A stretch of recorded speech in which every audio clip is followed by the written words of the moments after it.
volta com o segundo bloco do Amazônia Mulher. Eu gostaria muito que você também fizesse parte do nosso programa, não apenas sugerindo as pautas, mas vindo aqui, sendo uma de nossas entrevistadas e aparecendo para o mundo todo. Você envia o resumo sobre a sua vida para o e-mail que está aparecendo aqui na sua tela, que é amazoniamulher@amazonsat.com.br. Você pode, quem sabe, contar a sua história de vida para o mundo todo. Hoje, no programa, nós estamos falando sobre um assunto muito importante, que é a doença ELA, esclerose lateral amiotrófica. E quem está aqui para esclarecer algumas dúvidas é a neurologista doutora Lourdes Galvão. Doutora, no primeiro bloco você falou sobre o tempo de sobrevida dos pacientes, que é de 3 a 5 anos, né? E surgiu uma dúvida aqui, enviada pelo nosso Facebook, pela Rosana Guiar. Ela pergunta, doutora, a doença também é conhecida como Lou Gehrig, ou cavalo de ferro. Por que essa doença afeta mais os atletas? Essa é a questão. Na verdade, existe um pouco de controvérsia a respeito disso e é importante a gente fornecer esse esclarecimento para não passar uma falsa informação para o telespectador. Como eu comentei no primeiro bloco, essa doença ela pode afetar ambos os sexos. Homens, mulheres, pessoas ativas, pessoas inativas, ou seja, sedentários e atletas. O que nós observamos na prática é o seguinte: muitas pessoas que não são atletas, elas demoram um certo tempo para perceber que os sintomas da doença surgiram. Fica parecendo que é uma fraqueza que ela considera como esperada, como normal. Não faz essa pessoa procurar atenção médica imediatamente. Diferentemente de um atleta que é acostumado com um desempenho físico, né, pelo condicionamento que ele tem maior facilidade para perceber o início dos sintomas em relação, se a gente for comparar com uma pessoa sedentária. Esse seria um ponto. Outro ponto, como nós sabemos que nessa doença vai acontecendo a morte dos neurônios que são responsáveis pelos movimentos dos músculos, né, dos braços, das pernas, por exemplo, o fato da pessoa usar bastante esses músculos dos braços e das pernas, não que coloque ela em risco, mas talvez desencadeie o processo que ela já estava programada para ter, né? E é importante colocar isso. Ela provavelmente já tinha dentro da programação genética dela a programação para desenvolver a doença.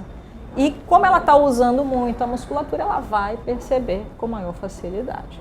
Não significa que ser atleta é fator de risco para desenvolvimento da esclerose lateral amiotrófica, tanto que existem vários atletas aí que nunca tiveram nenhum sintoma da doença. Ao contrário, existem pessoas que nunca realizaram nenhum tipo de atividade física e que têm a doença. É porque os atletas, então, deu para entender bem que eles descobrem mais rápido. Por exemplo, se eles corriam 1 quilômetro, 2 quilômetros, estão correndo menos. Ele começa a perder o desempenho na tarefa, no exercício que ele desempenhava. Entendi. Exatamente. Doutora, então, o que demora não é nem o diagnóstico, é a pessoa procurar o especialista. Exatamente. O que nós observamos de uma maneira geral é que existe um retardo entre o aparecimento dos sintomas e a busca por um profissional que tenha condições de fazer o diagnóstico dessa doença. Alguns pacientes, porque realmente não conseguem perceber. Nós observamos muito isso com pacientes, por exemplo, vindos do interior do estado. São pessoas mais humildes, mais simples, e aquelas alterações às vezes passam despercebidas.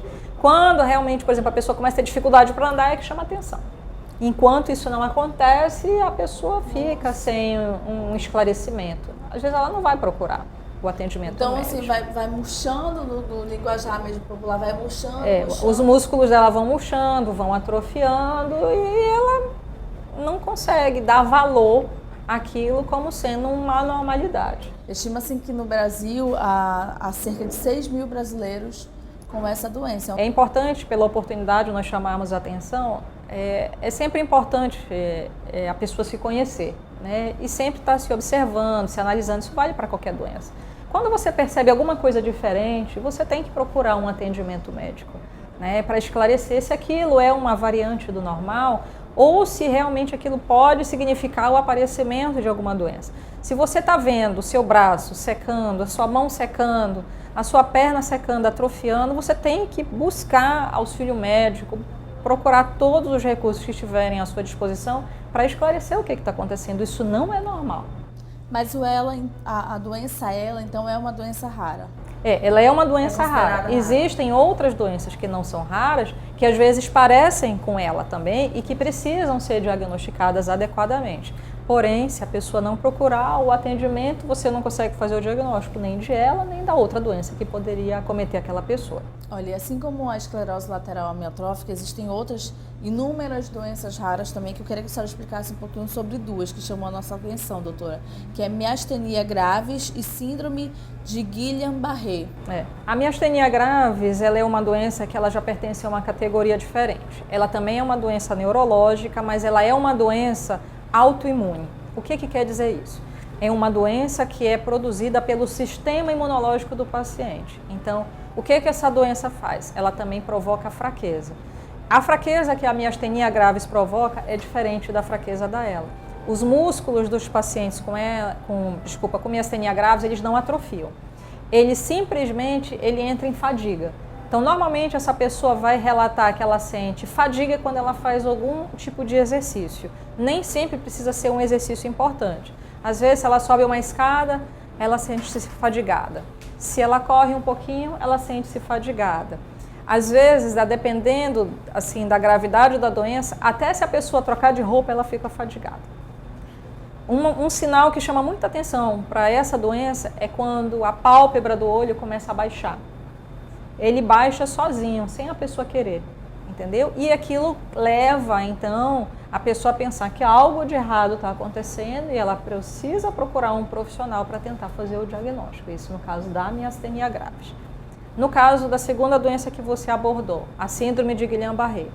Essa doença também pertence a essa categoria de doenças autoimunes. O que significa isso? É uma doença que é produzida pelo sistema imunológico da pessoa que reage de forma anormal a algum estímulo do meio externo ou interno. Vocês vão ouvir falar um pouco dessa doença agora, em que estão sendo relatados casos, se eu não me engano, 2 casos de pacientes jovens que tomaram a vacina contra o vírus HPV e que começaram a ter paralisia, fraqueza nas pernas. Então, o que acontece na síndrome de Guillain-Barré? Doutora, eu vou pedir para que a senhora explique sobre isso. No terceiro bloco, que eu realmente já ouvi falar sobre esses casos aqui em Manaus. Você, creio que também, mas a gente vai para o intervalo comercial, que vai ser bem rapidinho. Daqui a pouco a gente volta falando sobre esse assunto, tá bom, doutora? Sai daí que a gente volta já já.